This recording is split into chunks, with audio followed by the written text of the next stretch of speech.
I know I'm a bit late to this, but I decided to cover it since there's actually a way this game can come out decent when it eventually releases. So, Angry Birds Match World is yet again another generic and uninspired Match 3 title. It was recently soft launched for iOS users in the US. I initially didn't feel like covering it since it was just another cash grab project with no soul. But I think there's a route Rovio can go with this project if they want it to be successful. So hear me out on this. So Angry Birds Match World currently has 5 worlds and uses the designs from Angry Birds Journey.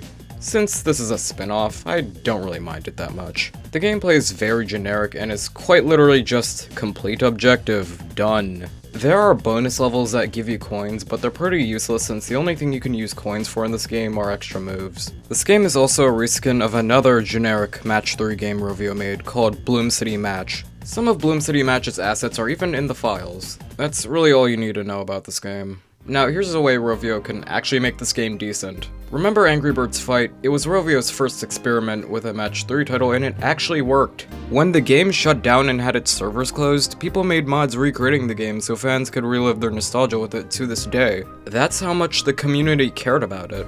The reason that game works and this doesn't is because there was another layer of gameplay on top of the Match 3 gameplay. First you had to match tiles to power up your bird. Then you had to fight your opponent. It wasn't just the Match 3 gameplay with endless levels that meant nothing. If Rovio did something like that with this game, but merged the Match 3 gameplay with the slingshot gameplay of classic Angry Birds, I could see that appealing more to longtime fans of this franchise. Hell, the PvZ Match 3 game was able to achieve that. While I don't think they did it very well in that game due to it being very easy and it's only in a select few levels, at least they tried to make that game's gameplay interesting instead of just having the player match an object, then they're done with the level. Rovio has also been using the classic designs for more recent projects like Angry Birds Rush, and the recently released Angry Birds Play and Learn for the Skidos app.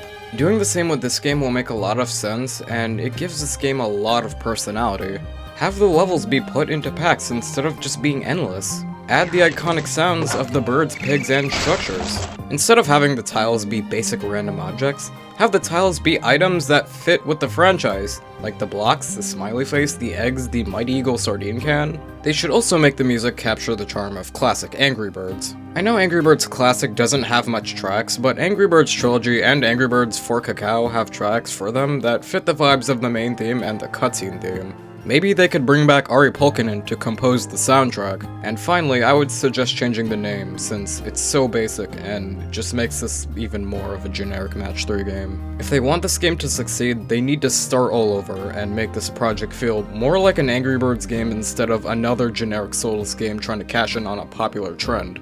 I've heard they've got some people from the community to be brand advisors for the upcoming game Angry Birds Rush, and it's nice to see that they're getting fans to work on official projects, since they understand this franchise more than the people in charge of it. So why not do the same with this game, since it clearly looks like it needs some inspiration? I should also add that not too long after this game soft launched, it was reported that Angry Birds Dream Blast performed horribly in October of this year, resulting in some employees getting laid off. To see this game release almost right after that really does not give me much hope for this project, since a similar fate is just waiting to happen. Pretty short video, but was just throwing a fun idea out there. I know they won't see this video and take any notes from it, but I feel like sharing this idea since it's probably one of the best ways you can make an Angry Birds Match 3 game. Anyways, good day.